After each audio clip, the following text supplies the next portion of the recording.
tierra.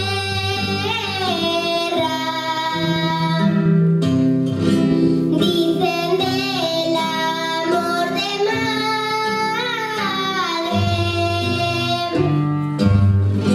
el más grande de la tierra.